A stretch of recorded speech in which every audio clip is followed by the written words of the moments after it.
asked me to speak really how it's going to affect the patients in my practice, the children, your grandchildren.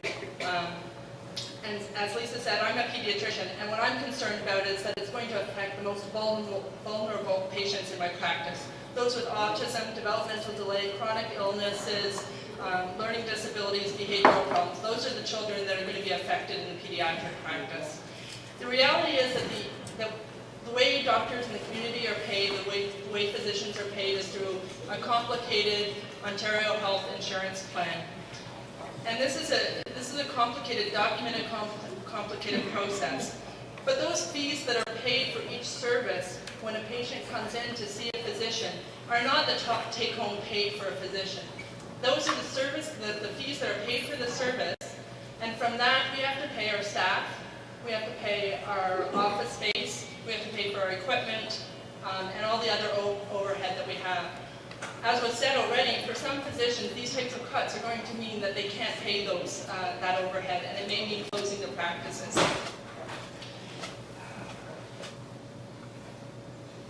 I'm also concerned, as has been mentioned already, that the bureaucrats are making decisions about what type of tests can be ordered. We went to medical school, we became the medical experts, we base our practices on evidence-based medicine. That means we look at the latest evidence, we continue, and we're obliged to continue our continuing medical education to stay up to date with what's going on in terms of research and such, so that we know what the best evidence is, what tests should be ordered, in what kind of conditions. To take that decision out of a physician's hand and to put it in a bureaucrat's hand doesn't make any sense to me. I'm concerned, as I said, for my most vulnerable patients. And I'm just going to leave it to say that I invite the Minister of Health to come and walk a day in my practice.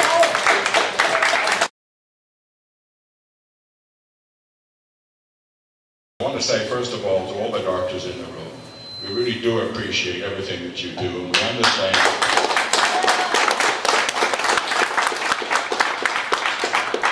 We understand that you're being made the fall guys, and the way the government is going about this with a hatchet is not the way that it should be done. However, the problem we've got in Ontario is that we've got dependency on government and taxes. And that's the status quo. That's what we live with. And I've had a chance to access medical care in the US. And I'm not saying we should have the US system, not at all. But my wife, for example, fell and had a third-degree separation of her shoulder. And within 2 weeks, she had 2 appointments with 2 orthopedic doctors. You would never get that in this country. And to go and see that orthopedic doctor cost $120. It wasn't $500 or $1,000, it was a $120 visit. How much do we pay our plumbers? Anyway, the demand outstrips the supply in Ontario and in Canada. My background is economics. I'm a businessman by profession. We've got to increase the supply. We have to increase the funding. What I'm hearing here is Dalton McGuinty's got the purse strings, and he's tightening the purse strings because he doesn't want to ask for taxes. As long as we're dependent on taxes to fund our system completely, we'll always be in this position. Doctors present. I sympathize with your situation right now, but over the past 5 to 8 years, I have not heard any complaints from them. It's only now that the cuts are coming. And I'm saying this is addressed to you, Lisa, as a member of the opposition and the Conservative Party, and to the OMA. Isn't it time that, I'll back up a little bit. Has anybody read the Citizen editorial this week on the Swiss model, on how the Swiss fund their system? It's a very good editorial. It's got some great graphs in there. It shows how access is better. The cost of their system is equal to ours in terms of GMP. What I'm getting around to say is that to both the OMA and the doctors and the members of the opposition is that we need to have an adult conversation started on changing the supply model. We need to have other sources of revenue brought into this stream. I'm a man of means. I'm perfectly happy. I waited a year and a half for back surgery up here. I waited a year for eye surgery up here. I would have been only happy to throw in a few dollars more to get that done, and thereby free up the system for the people, such as in this room, and the palliative care that really need it and can't afford to pay for it. We have to change this conversation. Right now, our system is funded approximately 1/3 from private money, through insurance companies, and about 2/3 through the public purse. Stephen Harper expects the provinces to address this problem. Stephen Harper has said, here's your funding, you're the provinces, you're responsible for looking after this. And I only wish he'd gone a step further and said, we'll free you up a little bit from the Canada Health Act and let you experiment more with other models. Mc Guinty is not going to back down, doctors. He is not going to back down. All the noise you make, he's not. Now is the time to plunge in. When you've got this situation, you'll have the public on your side. What better time to change the channel? What better time to say, we've got to find other funding models, other mechanisms. Let's look at what other countries have done. Let's be the leader. And I'm saying, Lisa, to your leader, Tim Hudak, if he's got the guts, that's your next position paper that should be written. The problem is the public does not see what's coming. And the public needs to understand before the politicians will respond. We have some very loud union groups that tend to drown out everybody else. And we know that science is growing. We know that the understanding of our genetics and how the environment contributes to cancers, our microbiome, what's viruses, fungal, all these very complex issues is going to magnify the complexity and our scientific understanding of medicine. It's going to provide huge amounts of intervention, possible intervention, from diagnostics for prevention to screening for cancer survivorship and expensive treatments for ongoing care after you've had cancer. So it's a new world. This is not the same as it was 40 years ago. And in order to serve the vulnerable, my parents are in the 80s. I have children. I have the next generation of people. My son is 19, my other son is 17, my daughter is 16. We need to be cognizant that we have to allow the vulnerable to have access to good care in a universal system. But we cannot burden our next generation with the inability to have children because they're paying so much tax that they can't afford to have them.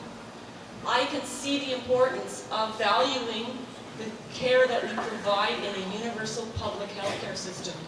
But I echo the sentiments of our last speaker. We need a hybrid system that can complement universal public health care, and that's the only way. I've run 3 times, I've won 3 times, and all 3 times I've talked about exploring creative ways for us to manage the healthcare system. It's not always been popular. And to Dr. Fullerton's point, you do have some very loud voices who are very resistant to change. And that's why if there are courageous political leaders out there that do call for some changes, you're going to need to stand up behind that person or those people. Because at the end of the day, we all know what Dr. Fullerton said is true, is that the next generation may not have those healthcare services that we have today, simply because the way we are funding the Ontario public sector is unsustainable, and we can't continue. It's funny you mentioned the issue about physicians being out lobbying and attending town halls instead of working. While I was listening to my colleagues and the other speakers here, I got paged from a colleague of mine who's a surgeon and said, "Can you come help me with an appendectomy?" I said, "No, sorry, I live an hour away." So rather than keep the patient waiting, he's going to make some other phone calls. So it does happen. I had 3 hopefully short questions. The first one, just to give you a bit of background. I joined the military to get my medical education funded. I served as a medical officer in the Canadian Forces for several years. I've traveled abroad as part of the military, taking care of civilians abroad. I'm a very proud Canadian. Is it just me, or is anybody else upset that this is a profoundly undemocratic process? There has been no negotiation. Attempt to enter into good faith negotiations. That has not happened. There was a unilateral dictatorial decision made. Good word. That upsets me and that offends me as a Canadian. Along that line, these are big decisions. It's great to say that elected officials are elected with a mandate. This sounds like a significant change. Nobody asked the electorate. Again, I find that very undemocratic. And I heard no discussion about whether this is a democratic process or not. Second question. Is anybody aware that there are at least a suspicion from some of us in healthcare that there are some other sneaky events going on? I had a colleague of mine who works with a computerized health record, as do many, many of us now, including myself. He received a letter from his vendor, so the guys who provide the software the other day, saying, oh, by the way, we thought we'd let you know, we've been asked to leave the eHealth server. So the government spent, I think it was tens of millions of dollars about 5 years ago to set up a very big, a very complicated server system to provide nice, safe, robust computer services so all your health records will be protected. My colleague just got a letter last week saying, we regret to inform you we've been advised by eHealth that we need to leave the eHealth server. We're going to find a server elsewhere, and don't worry, we're going to pass the bill for the increased costs along to you. Again, this has been totally stopped. Third question, and is sort of to set up the discussion about freezing versus not freezing of wages, and we can talk about that to the council. And it's a question actually for you. For MPPs, my understanding of it is office expenses are at least offset or partially compensated by expensing back to the government, I believe. Has MPP's office expenses been frozen for the last 5 years? They have been? Okay. Because again, that was one thing that's a very genuine question to try and figure this out, because we're talking about freezes versus wage cuts, and I've heard nothing in the media about freezing of expenses. I've heard lots about freezing of salaries. And what's been asked of physicians is to freeze everything, and in fact, tear it up. So thank you for No, clarifying. I completely agree that this has been an undemocratic process. It's been disrespectful. There's lack of trust. It's hard to rebuild those bridges. But I think what bothers me most about the process is the inability for the government in power to come clean. And we're seeing, again, the helicopters that were bought, the Harley Davidsons, all these things, and yet all kinds of areas, and yet it's doctors and patients that get targeted. But this is only the beginning. This is only the beginning of a very significant decline, because there's no way that they can continue to promise what they've promised. And I find that the most disrespectful aspect of it, because to me, integrity, honesty, being forthright with your patients, that's what I'm all about. And I think the public is being severely deceived. And the result of that is not a short-term problem. The result is a huge long-term problem. So we need politicians with courage to step up with the support of the public and to understand that the public is not stupid. The public will figure this out, and I'm hoping more and more of you do, while it's still time to figure things out, because we still have time before we really hit the wall in 2012. Thank you.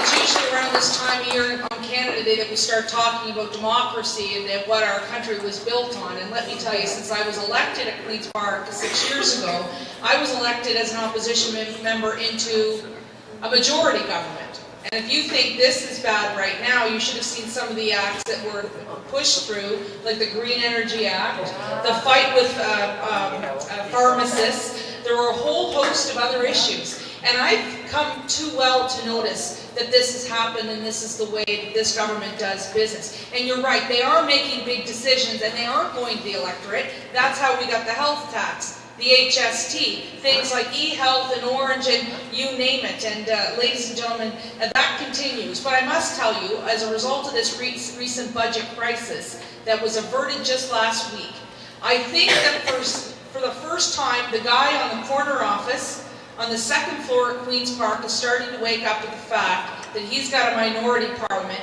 and he's going to have to start listening to people.